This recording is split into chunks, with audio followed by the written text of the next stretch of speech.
Il-Kummissjoni Elettorali tal-Partit Nazzjonalista rċivit dikjarazzjoni ta' interess għall-elezzjoni ta' kap tal-Partit Nazzjonalista minant id-deputat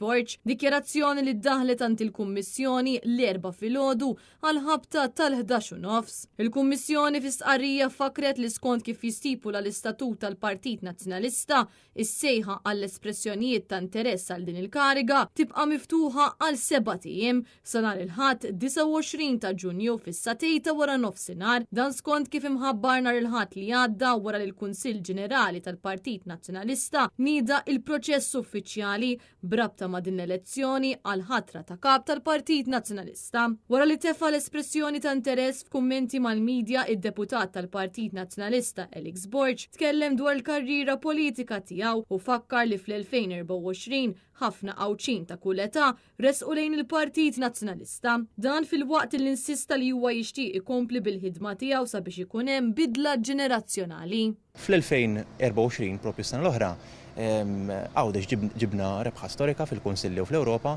fejn ġibna riżultat pożittiv tal-lajna ħafna kandidati fil-Kunsilli żgħażagħ u dik il-ħaġa rrid nimplementa anke Malta għaliex nemmen illi flimkien mad-deputati li hemm fil-Parlament Malti kapaċi nagħmlu bidla ġenerazzjonali, bidla anke fil-mentalità, bidla fil-ħsieb illi bija nattiraw ħafna nies u minnu laburist nazzjonalist żgħażagħ anzjani irrid nara l-kulħadd bib miftuħ, dan irrid nara iktar nies jitlu ġew biex il-partit ikun kollha idejat ban wieħed li nagħtu tama ġdida lil pajjiżna. Grazzi. Għal din il-kariga jistgħu jikkontestaw biss membri tal-Partit Nazzjonalista bit-tessera mħallsa skont il-provvedimenti tal-Istatut tal-Partit Nazzjonalista. Il-Kummissjoni Elettorali, records u data tal-Partit Nazzjonalista se tkun qed tikkomunika minnu fih b'mod pubbliku l-ismijiet ta' dawk li jkunu esprimew l-interess tagħhom permezz ta' stqarrija għall-midja ma' kull dikjerazzjoni li tidħol matul il-jiem li ġejjin. Intant wara li għaddi l-perjodu ta' espressjoni ta' interess dawk il-kandidati li jkunu esprimew l-interess tagħhom imbagħad jgħaddu minn proċess ta' due diligence immexxi minn tim ta' esperti indipendenti